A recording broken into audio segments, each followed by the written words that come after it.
All right, so let's say you start, let's say that you start generating deal flow. You're bringing deals in. You understand how to quickly analyze those repairs. So let's talk about the second part of what to do with those deals. You need to understand how to estimate repairs, and you need to understand how to evaluate those deals, like evaluate them, their profitability, if they're even profitable for you, if they're matching and in alignment with your business model, if it's something that you should proceed on. So just like estimating repairs, you need to have a system where you can quickly assess repairs and accurately assess repairs. The same thing for evaluating deals, because as deals start start coming in, you need to be able to cherry pick, right? Like do quick analysis. You're going to throw away a lot of the deals, or they're not deals at all. There's no equity. They're weird. They're too far, whatever it may be, and then cherry pick the ones that really meet your model. So you really need to know your numbers. So for those of you starting out, and this is a house flipping basics training. So for my really experienced investors, I apologize, but I'm hitting some basics here. But you need to know your numbers. So this is a formula that I learned when I first started in the business, and we still use it to this day. This is the old faithful. 70% of the ARV of the after repaired value minus the repair cost equals your maximum offer, right? And I say stick to your guns. So this works. If you're just starting out, this formula works. You know, some of you are saying, you know, well, you can do deals at 75% of ARV minus repair costs. I don't disagree. Right? Like depending on the price point of the home and the comps and the days on the market, et cetera. So your cost of money, there's a lot of other factors that really I need to know. There's other data that we need to know before we can really answer that question. But this model works. If you've got good comps and you know your after repaired value, you've got a good repair estimate, 70% of ARV minus your repair costs is a great offer. That is a really, really solid deal. So most of our deals that we go under contract with are somewhere in between 65, 67% to like 72 to 73%. That's where we're at in the real world. Occasionally we go up to 75, 76%, very rarely. When you go above 75% though, and you're trying to flip a house, and I'm speaking about flips right now, you got to be careful. Like it's really not even a deal. You're doing a little bit of Vegas thing where you're really taking a gamble. You need everything to be dead spot on with your rehab, which is not the case. Typically, there's going to be other things that you find and things that come up in the rehab. That just happens. Real life happens during rehab. It just does. Maybe you don't get your full price. Maybe what other situation happens. But know your numbers, and this is your target, right? So this is your target, this is your formula that you need to analyze those deals. So the only way that you're going to know how to analyze deals, though, is if you have comps, comparable sales. You need to know how to get comps. If you're a realtor, that's really easy if you got access to the MLS. If you don't have access to MLS, maybe you know a realtor, you can sweet talk them and get their login. Or there's a lot of different platforms out there that that you can use to get comps.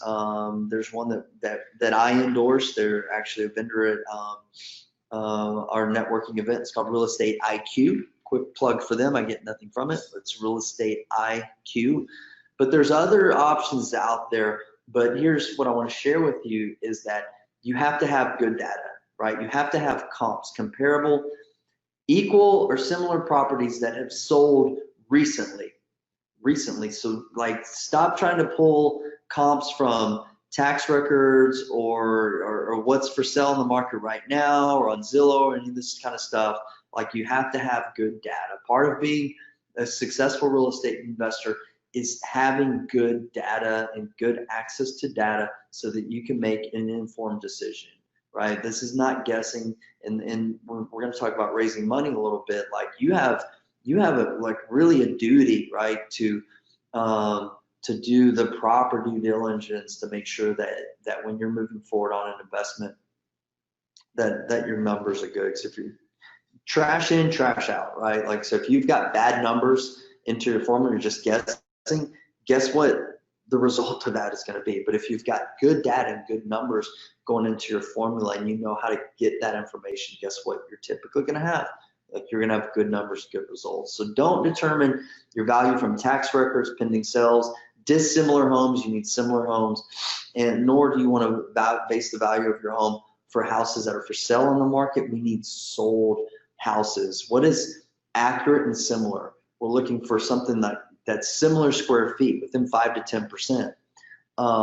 We're looking at price per square foot, because all homes aren't the same, right? So if you've got some house in the burbs and you're doing, level 1 granite and basic 8mm laminate flooring and, just the basics, and there's some oddball comp in there that's freaking, imported granite from the Swiss Alps or whatever it may be, and they've got like, Spanish tile roofing, all this kind of stuff, and the house is selling at 200 per square foot for some odd reason, and all the other comps in the home are selling at $100 per square foot. Guess what you need to be comparing your house to?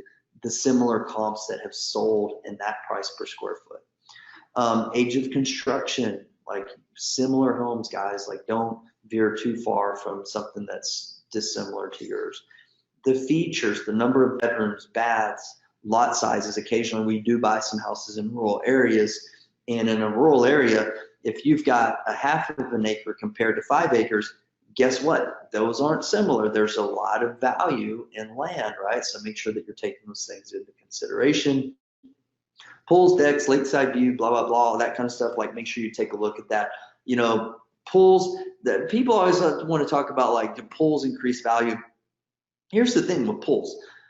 Most of the houses that we buy, and like we buy the ugly houses, right? So we buy the ugly houses, and most of the pools with the houses that we buy, like, they're not like the pools that you see in the marketing brochures that you get in your mailbox. Quite frankly, I prefer houses without pools, and why is that? Because if it's not adding value, which I've already kind of established why a lot of times it's not, if it's not adding value, it's eliminating my property from a large market of potential buyers. Why? Because a lot of people don't want to pull. A lot of people don't want to pull for the maintenance. Pull's a liability, and a pull's a maintenance issue until the time it's sold. So our rule is, like, if the pool's salvageable, and if it's salvageable, and then we will keep it, but only if the cost of keeping it is going to be substantially less than demoing it. And what I mean by that, we will dig up and trash out and throw away pools and fill it in with dirt and put sod over it. If the pool equipment is shot, if there's a heater, it's outrageously expensive. So that's not really a big deal. I got a little sidetracked on that, but the big deal is making sure that you're pulling comps with similar amenities. And school districts can be a big thing. It can be a really big thing. So sometimes you got to dial in and dig a little deeper and kind of understand your comps and understand your numbers.